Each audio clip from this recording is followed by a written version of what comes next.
heard this bumper music before.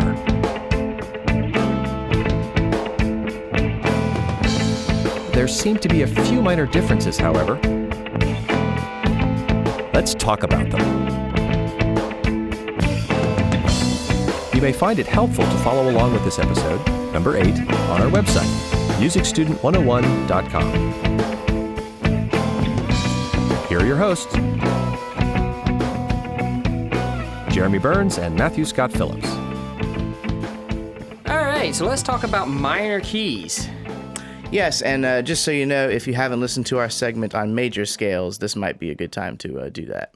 Right, because a lot of the way we think about minor keys is in relation to the way we think about major keys. So it's very important to sort of understand this relationship. So if you remember that when I played our major scale,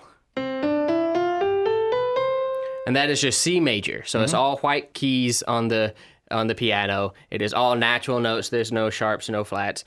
Remember we talked about how the reason that makes a major scale is because of this particular pattern of half steps and whole steps that are inherent in those notes I just played. So starting on C, we go up a whole step, up a whole step, up a half step, and then up a whole step, up one more whole step, up yet another whole step, and then this final half step brings us back to our tonic note of C.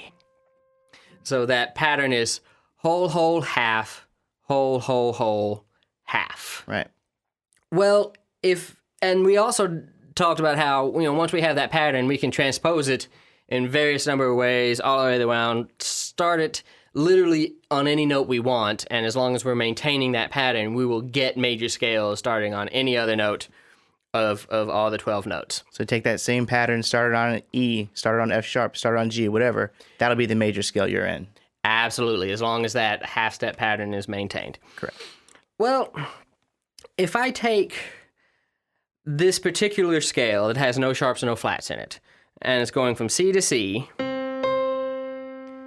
and instead of starting and ending on C, I'm going to start and end on A. But I'm not going to transpose that to A, which would be adding 3 sharps. I'm going to still play no sharps and no flats. All natural notes, all white keys on the keyboard. So all the same notes from the C major scale, that is all the white keys, but we're starting from a different place. We're starting from A. If we were actually transposing, we'd be starting from A, but preserving the same pattern of whole steps and half steps, which is not what we're doing. That would put us in the key of A major. Exactly. So what this is going to do is this is going to shift the pattern of half steps and whole steps from the major scale, and we'll have a new pattern. So starting on A, I'll go up a whole step, up a half step, and then up a whole step, up another whole step, up another half step, and then up another whole step, and then one last whole step brings us back to our tonic, a scale that we refer to as A natural minor. And it sounds kind of sad. Mm-hmm. The conventional wisdom about minor keys is that they tend to sound very sad.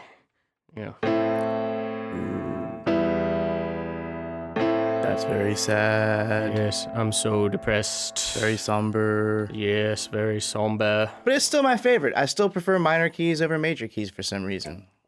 And I'm not a very sad person. I'm not an emo kind of guy, No, me either. I don't consider myself particularly depressed, but I think that the minor scales, on first blush at least, tend to have more of a availability of a greater range of emotion and more subtle emotions that are possible in them. Mm-hmm. That's not necessarily true after you've been composing for a while. You start to see that the major scale it doesn't have to be just all happy. There's some subtleties there as well, but especially on first blush, I think a lot of people find the minor scale to feel more profound. Right. Not just sad versus happy, but more profound. More deep.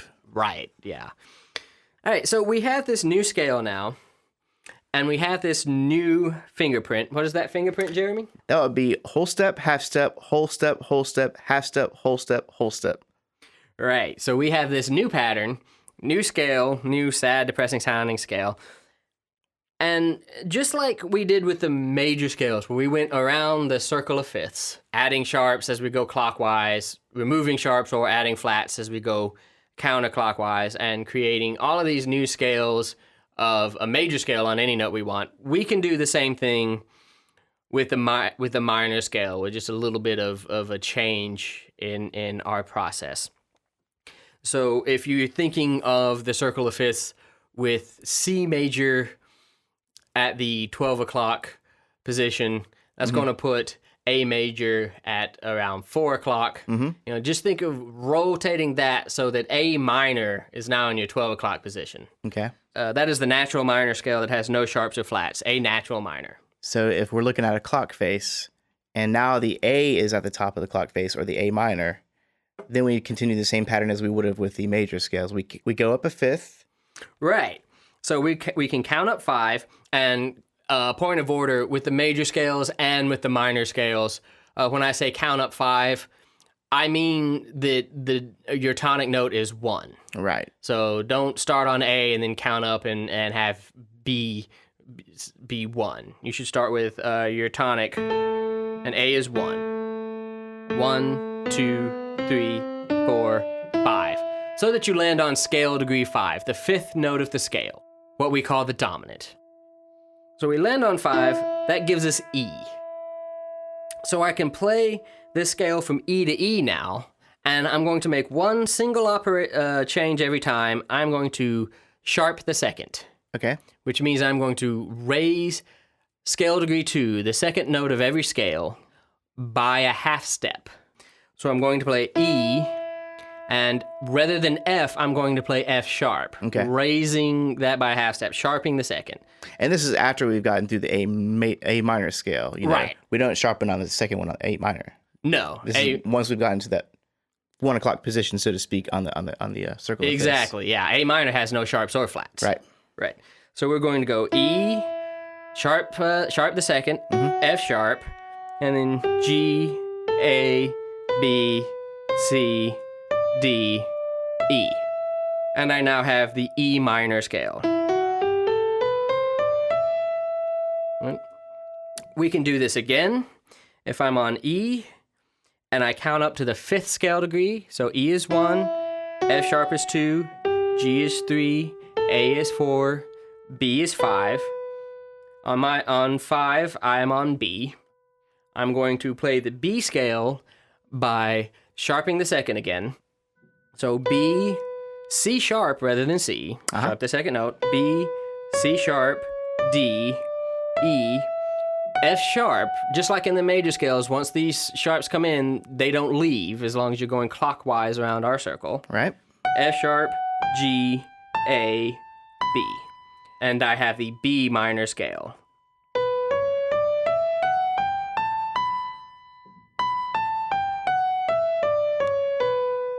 All right, and so you can keep going around that pattern, counting up 5, playing the scale on that note, and then sharpening the second note you play, the scale degree 2, and get all the sharp keys in the minor scale. You'll eventually land on A sharp minor, which is a key that is all sharps, just the way A natural minor is a key of all natural notes.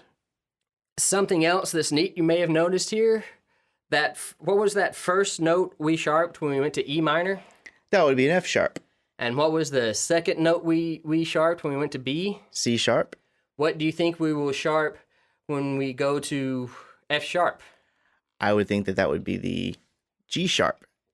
Very good. So you'll notice that this is the same order of sharps that we had with the major scales. Fat Charlie goes down and eats breakfast. Yes, absolutely. Fat cows get drunk after eating berries. Yes. All that good stuff. You don't have to learn a new order of sharps. It's the same stuff. We've just shifted everything down. So all of these sharps and things, they're going to fall into place just like they did with the major scales. They're just going to fall into a different scale. And can the same be said of the order of flats as well? Absolutely. So let's do some flats really quick. Okay. We're going to start with A minor, no sharps or flats.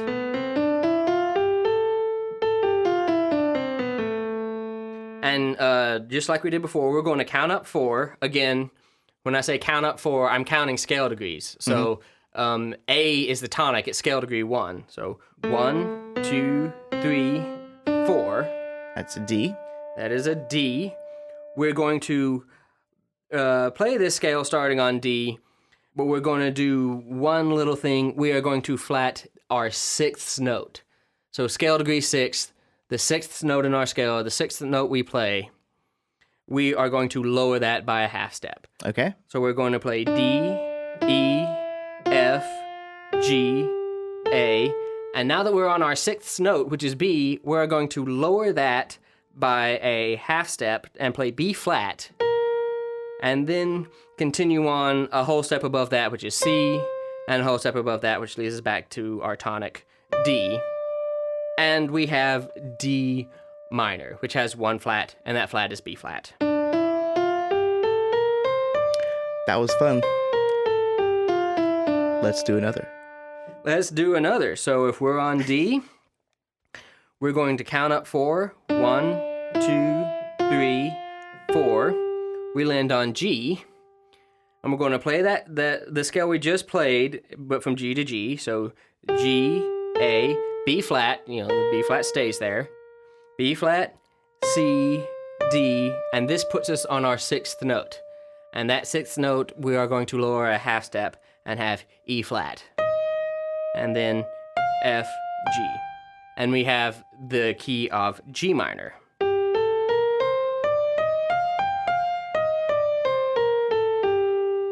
Very easy.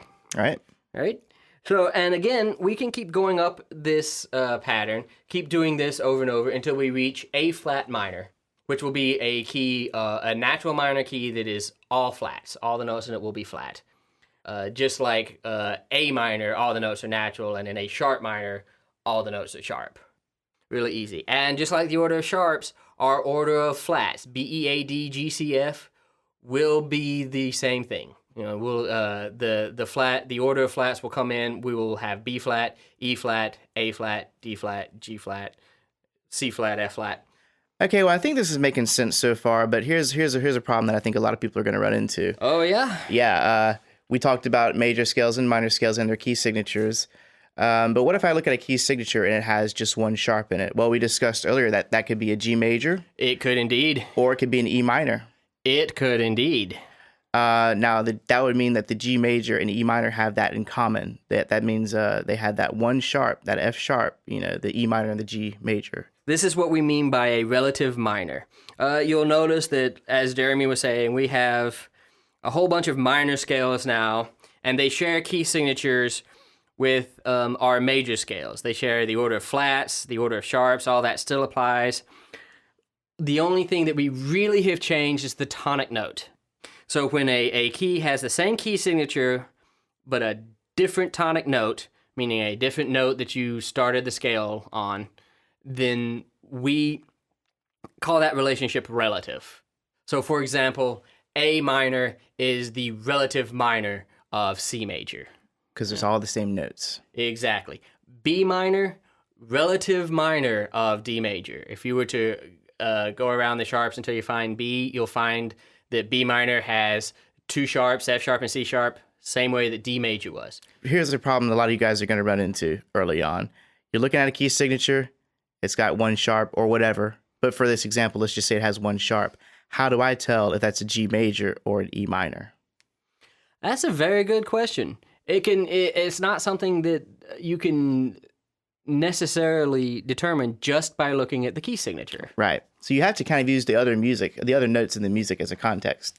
I personally found it pretty useful to look at those first couple of measures, particularly the first measure, and find out a majority of those notes, in that measure, what those notes kind of make up. What chord comes out of those notes. Right. So if I'm primarily singing G's, B's, and D's, the notes that make up the G major chord, particularly on the downbeats, then I've got a pretty good idea that we're in the G major scale.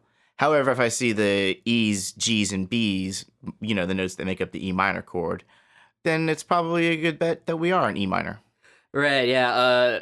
That's a pretty good clue. Well, I was also going to say another thing that that it kind of works is like when you're thinking about the very beginning of the piece of music and the very end. Oftentimes in traditional music, it'll begin and end in whatever key it's in. Right. You know, so Oftentimes. if you're listening to it and it sounds minor, you can tell when something sounds minor. Yes, and if you're good at looking for cadences at the end of phrases, is it going from a 5 chord to a 1 chord in a major key, or a 5 chord from 1 chord in a minor key? Not always a sure thing. It can modulate, but often, especially in the first couple of phrases, that can be a really good pointer.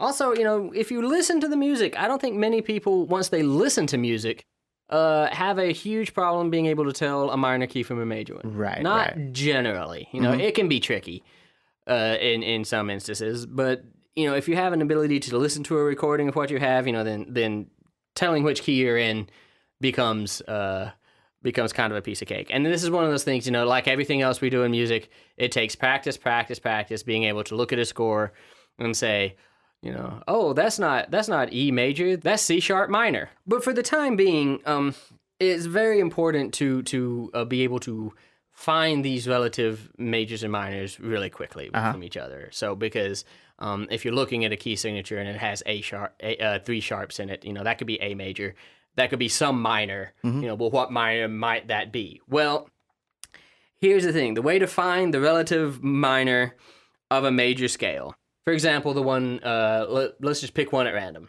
Let's use F major. All right, the relative minor of an F major scale. What we are going to do is we're going to take the tonic. That being F. The being F, right. We are going to count down 3 half steps. Which was a minor third interval. Which was a minor third interval. Very, very good. So we're going to count from F down to E, which is 1 half step, E down to E flat, which is 2 half steps, and E flat down to D, which is 3 half steps. And we've landed on D. One thing to keep in mind, make sure that the letter names have changed twice. Right. So you've gone from F through E and E flat or D sharp, it doesn't really matter, but down to D. So you've gone F, down to E, and down to D. You've changed the letter that you're saying twice. Okay. That becomes important. But so then once you've done that, you are on D, and this is the relative minor of F major. So this is the minor scale that is going to have the same key signature as F major. And if you go back and you want to plot out your circle of fifths, you'll find this really quickly. Yes, F major has 1 flat and is B flat. D minor, 1 flat is B flat.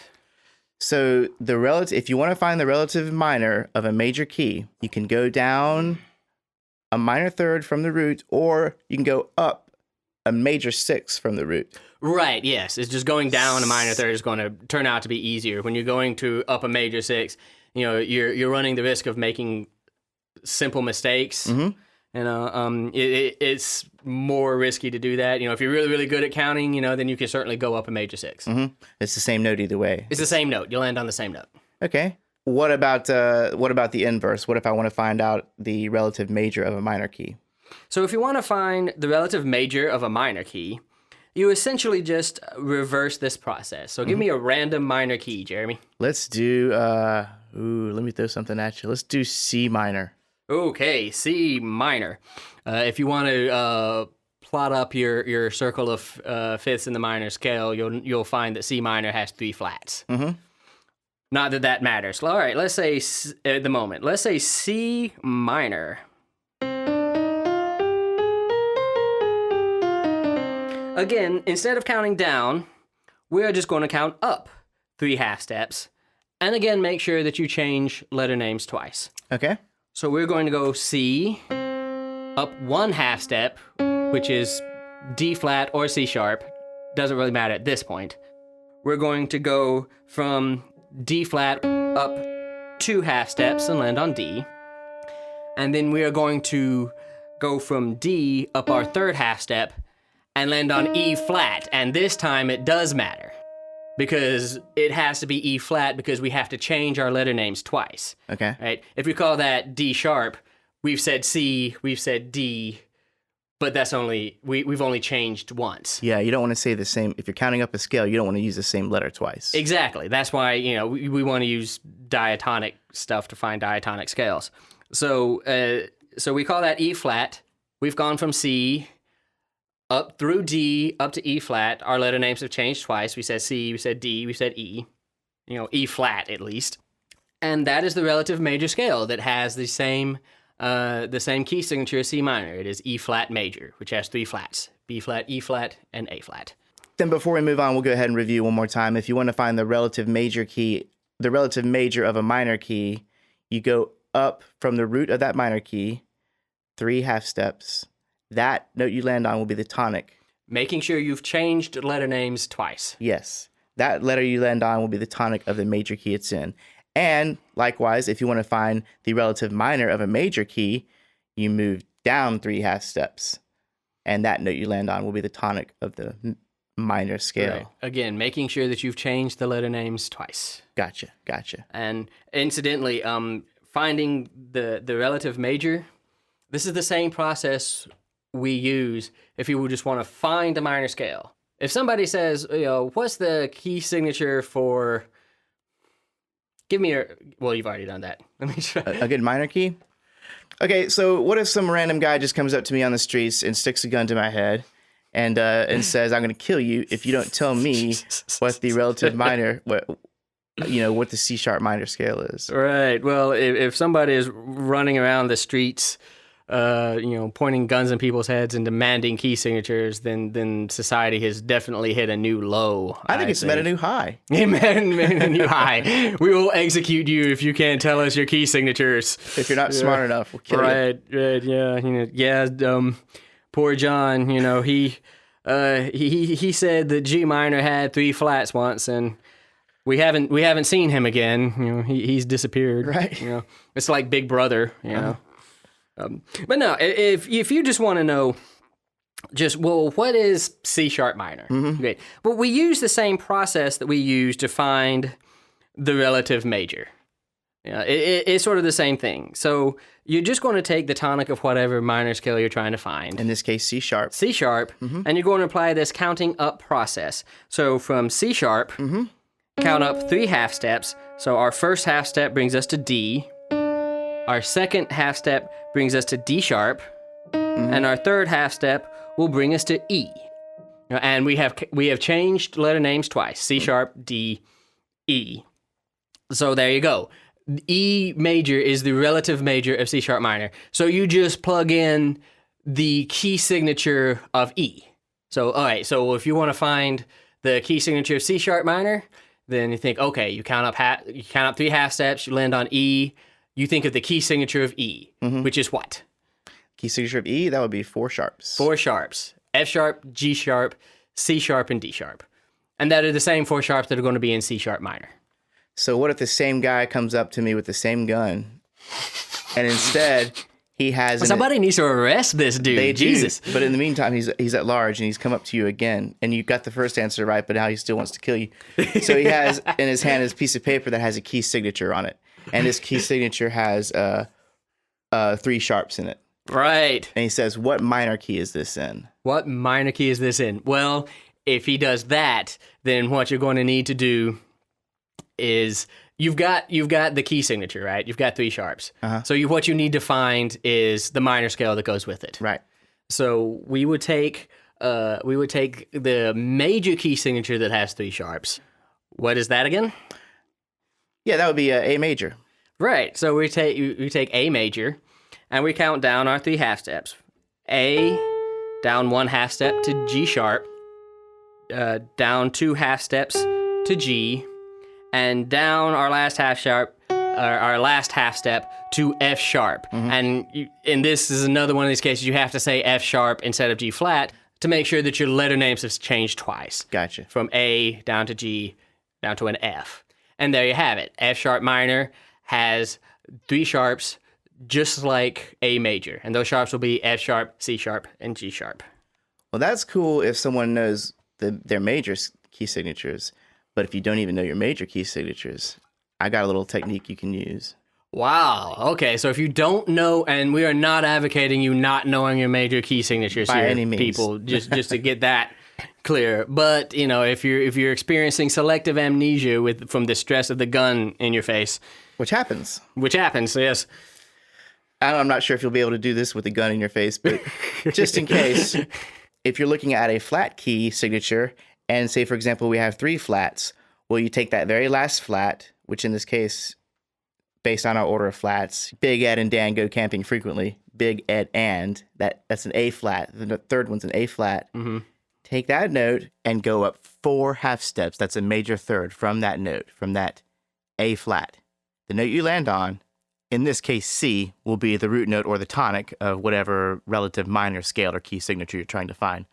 Likewise, in the case of sharps, the last sharp from left to right would be the second of the minor scale you're trying to find. So in the case where maybe you see just 1 sharp, well, that sharp would be an F sharp because of the order of sharps. You go down a major second from that, and that is the minor key you're in, E minor. Yes. Very good. Yeah. Isn't it great how many different ways we can think of this stuff? There's always more than one way to skin that musical cat. Absolutely. And so the easiest mistake to make when you're doing any of this, going from relative majors and minors, is to count up when you should have counted down, and count down when you should have counted up. Right. So try to think of it this way. Try to think of a capital M for major, and think of a lowercase m for minor directly below that. So the major is always above the minor. So if you're in a major key and you need to find the relative minor, you need to go down, because major is above minor, so you have to go down and get minor.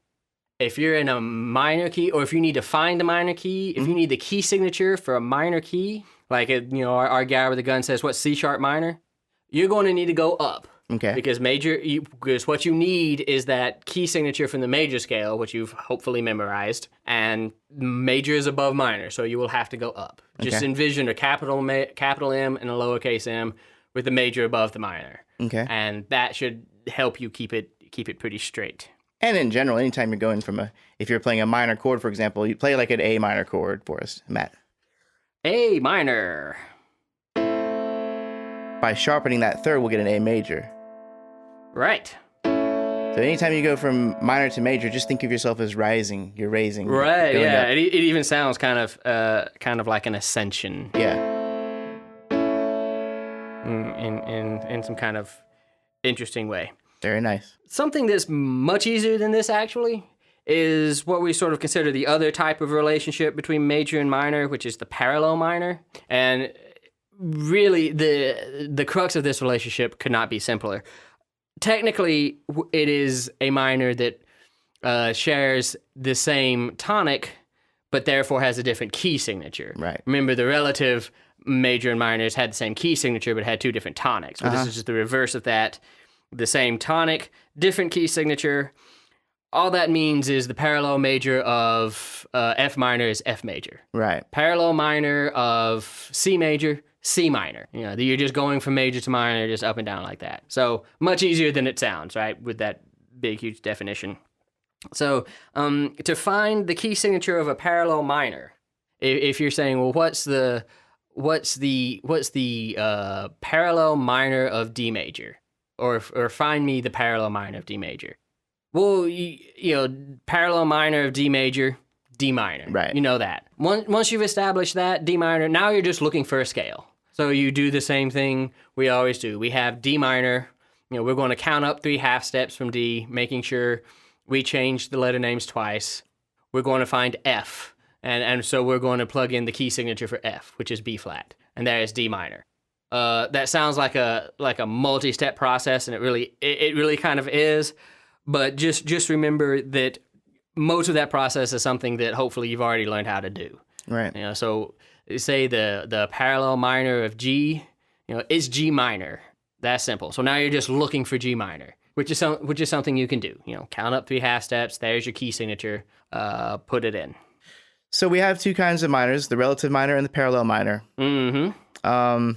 And that's basically all we need to know about the minor scales at this point, except for maybe the types of minor scales. Right, and so this is very important. All of these scales we've been talking about that share key signatures with the major scale, they're referred to as natural minors. The natural minor, yes. Yeah, you'll also hear the term pure minor. Means the same thing, and it just means the minor scale which shares some key signature with the major scale, and we haven't done anything to it.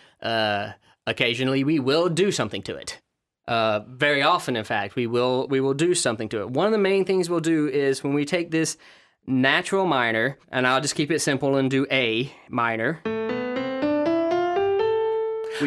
Can we relate the natural minor to the major scale right quick? Sure. So basically, the natural minor if you take a major scale and you flat scale degrees 3, 6, and 7, then you have the natural minor scale.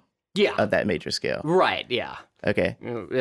Which is sort of a parallel way of thinking about it. Uh-huh. So we have the A natural minor scale.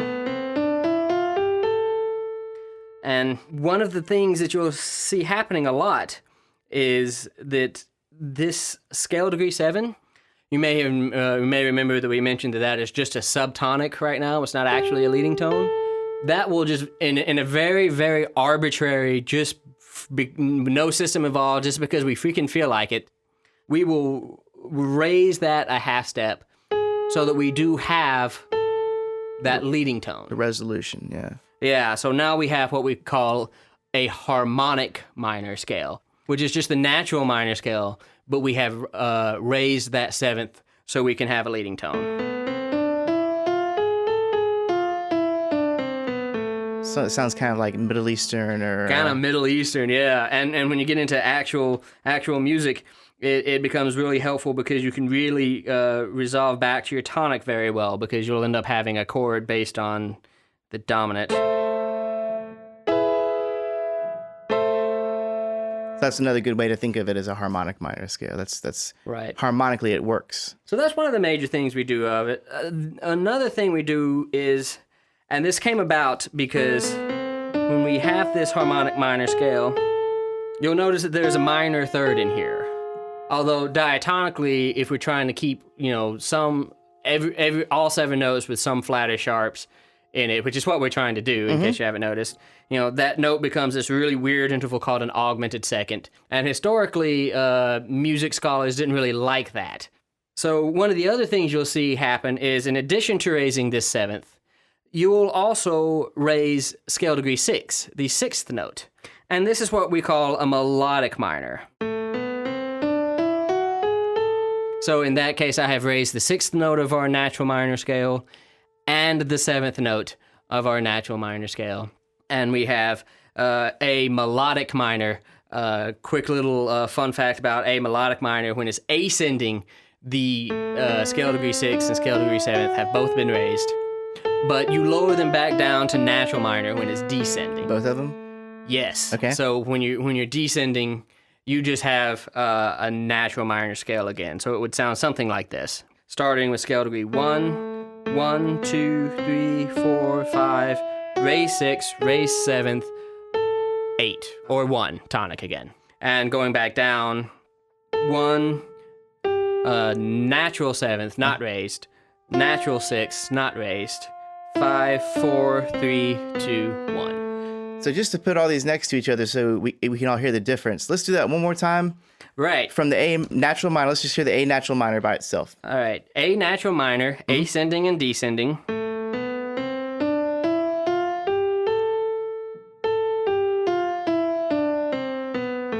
And then the harmonic minor.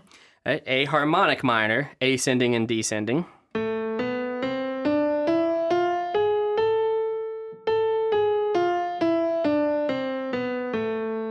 And then the melodic minor. And melodic minor, ascending and descending.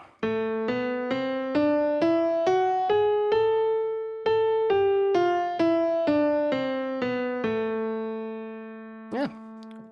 Very nice, very easy. And of course, remember that these can be transposed anywhere, any minor scale. If you're talking about G sharp natural minor, and there's definitely such a thing.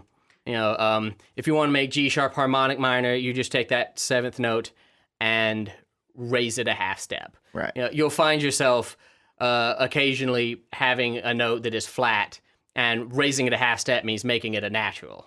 So it's, try not to think about it as sharping so much as raising. Okay. And same thing with the melodic minor. You will, you can make any minor scale a melodic minor by raising the 6th and the 7th note. Just remember to lower them back down if you happen to be descending. Gotcha. Well, I think that's all we have to say about the minor scale. Right, and this is definitely confusing stuff, and we totally understand that. If you have any questions, concerns, comments, always feel free to contact us. Look on our website. We'll have graphics, notations kind of discussing each of these scales. You can actually look at a representation of it. Absolutely. So we hope you guys enjoyed it, and we'll be back for more later.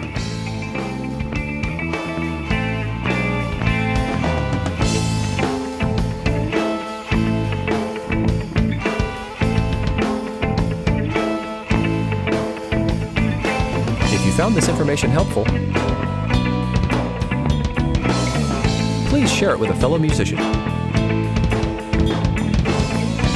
We love new listeners.